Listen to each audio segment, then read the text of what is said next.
Shalom. First and foremost, I'm going to give all praises, glory, and honor to Yahweh, by Hashem Yahushai, by Hashem Kakwadash. I want to give double honors to the elder apostles of Great Millstone and Rule Well, and salutations of much love to rest in you, sincere Akim, pushing the word in truth and sincerity. This is the cleric Azar coming at you with another lesson. I am continuing my lot to bring you my ongoing series from Excerpts of Hollywood, This Factory of Perverseness, another observation of predictive programming, how art imitates life and vice versa. Just a reminder, the purpose of my videos is to show correlations. A correlation is an observation of a mutual relationship or connection between two or more things. I use movies to extract or extrapolate a narrative. I'm not glorifying the Hollywood culture or life. I have a wide knowledge of films, whether they be foreign or domestic, and I just use them as an example to bring out similarities and those correlations. To quote Cecil B. DeMille, the greatest source of material for motion pictures is the Bible. I call this lesson, We Are the Future, Not Them. The image I have on display is from a film I watched in my past. Of course, being this truth, I reflected on this particular series. This movie was released on July 14, 2000. The title of it is X-Men, directed by Bryan Singer. And as you can see in this image, Magneto, who's at the far end of this walkway, is talking to Professor X, Charles Xavier. And he's basically telling them, hey, we are the future, Charles, not them. They no longer matter. And this is where you get the words minority and majority, because if you go into those etymology or definitions, you'll find that majority means significant and minority means insignificant. Okay, and that's what something that matters versus something that doesn't matter. And that's what happened to you Jakes, you blacks, Native Americans, Latinos, which make up the 12 tribes of Israel, the United Kingdom, the Northern and the Southern Kingdom. Okay, you fell away from your power, and basically it was the Most High that put the wicked in rulership. According to Job 9:24, the earth is given to the hand of the wicked. Okay, but we're pretty much ending this particular punishment that we're under right now, and we're going into what we could say a new age, where Jacob's finally going to get his rulership, or never-ending rulership, and hence the title of this lesson being the fact that we're the future. Okay, I'm going to go into the book of Hosea, chapter 12, verse 3, and it's showing something that happened way back in Genesis 25th chapter. But just showing you that it's a very important and significant historical fact. Okay, Hosea chapter 12 verse 3, and it reads, he took his brother by the heel in the womb, and by his strength he had power with the Most High. Okay, and that's talking about Jacob when he took the heel of Esau. Okay, and if you don't know that, you can also go into the Apocrypha that backs that up, and just shows you how important that historical event was. All right, because even the Apocrypha shows you a little bit more meaning behind it.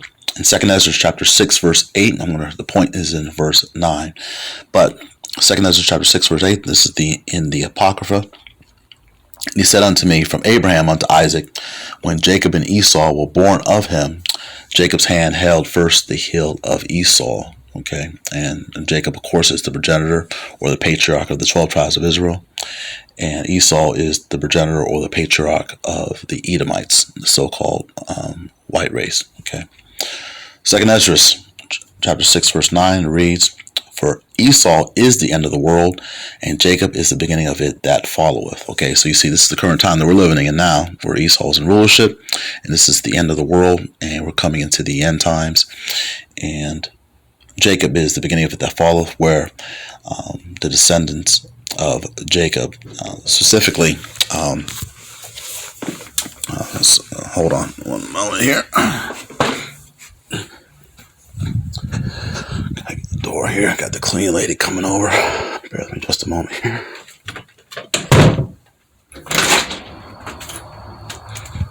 And so basically, it's a very important event. So, being the fact that the descendants of Jacob are the Israelites, specifically Yahushai, who you ignorantly call Jesus Christ, who's going to have his one moment, please.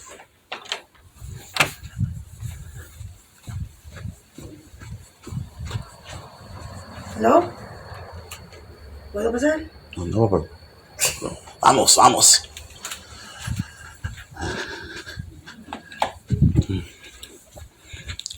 Okay, so Salakia.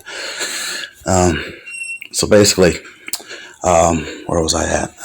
Yes, the descendants of Jacob, specifically Yahushua, who usually called Jesus Christ, is going to be the ultimate ruler on the planet Earth.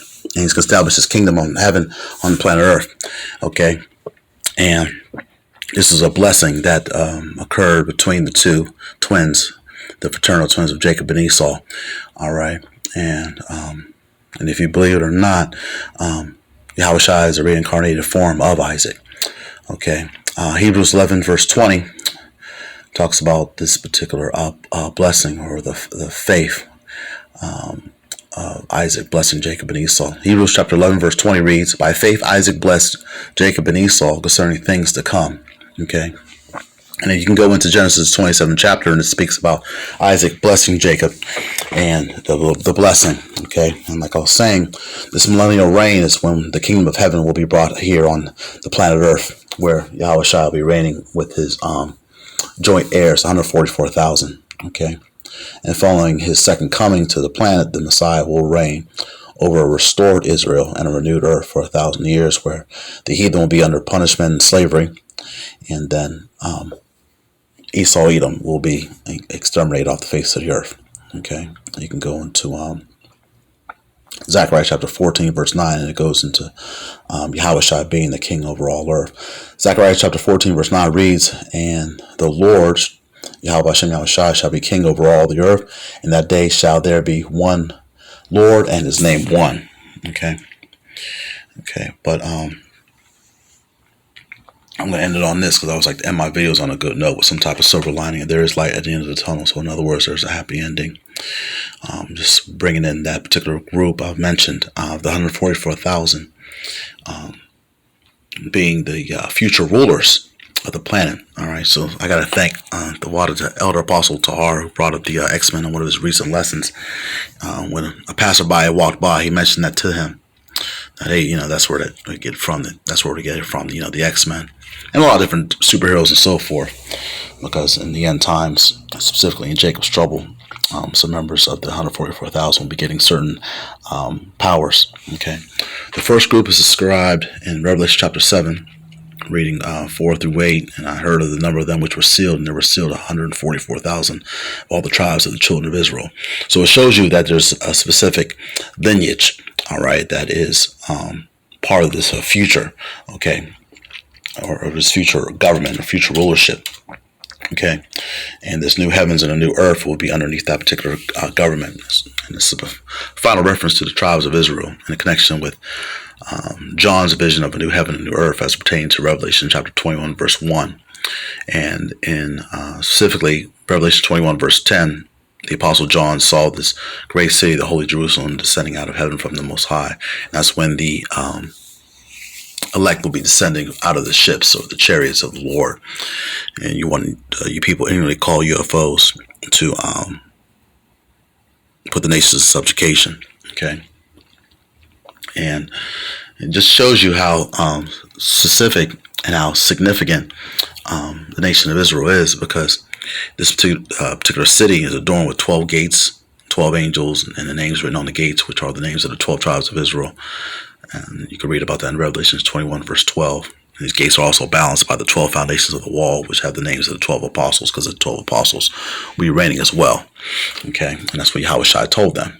Okay, and I was just thinking about that. This is a very pronounced scene in the beginning of the X-Men franchise, in the beginning of the series, when